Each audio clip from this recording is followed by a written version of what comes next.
Ito ang dalawang miyembro ng Malaysian Parliament na dapat pauwiin sa Pilipinas ang di umano'y utak ng Aman Futures Investment Scam na si Emmanuel Amalillo. Nasa Pilipinas sila para imbestigahan ang tunay na pagkatao ni Amalillo at kung may mga Malaysian na nakipagsabwatan sa kanya. May exclusive report si John Consulta. Dumating sa Pilipinas ang dalawang miyembro ng Malaysian Parliament para magsagawa ng fact-finding investigation kaugnay sa pagkatao ni Manuel Amalillo na nasa likod ng 12 billion peso Aman Futures Group investment scam.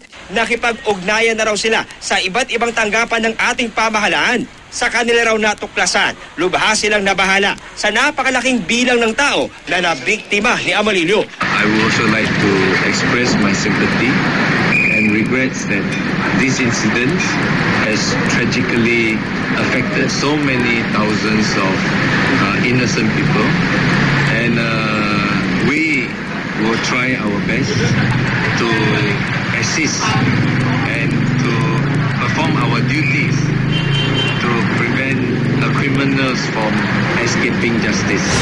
Ang mga nakuha raw nilang impormasyon, gagamitin nila sa pag-sumite ng rekomendasyon sa kanilang parlamento kaugnay sa hiling ng gobyerno na ibalik si Amalillo sa Pilipinas. Nais rin daw nilang malaman kung may mga taga-Malaysia na nakipagsabwatan kay Amalillo para ito makapagtago sa kanilang bansa. Nahuli sa Kota Kinabalu si Amalillo dahil sa mga peking dokumento.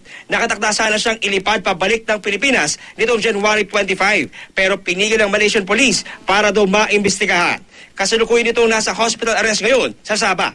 If Amalillo has legally applied for a Filipino passport and he obtained it in 2009 from our knowledge, that means that he should not be a Malaysian citizen anymore. Under Malaysian Constitution, no citizen is allowed to obtain dual citizenship, a double citizenship in any other country.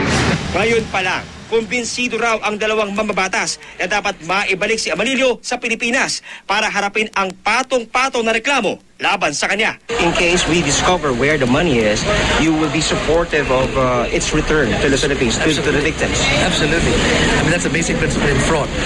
You know, it's not just punishing the fraudster, it's also recovering the proceeds and restoring it back to the victims. Bukas babalik sa kanilang bansa ang mga mamabatas mula sa Malaysia para maisumite ang kanilang findings at rekomendasyon.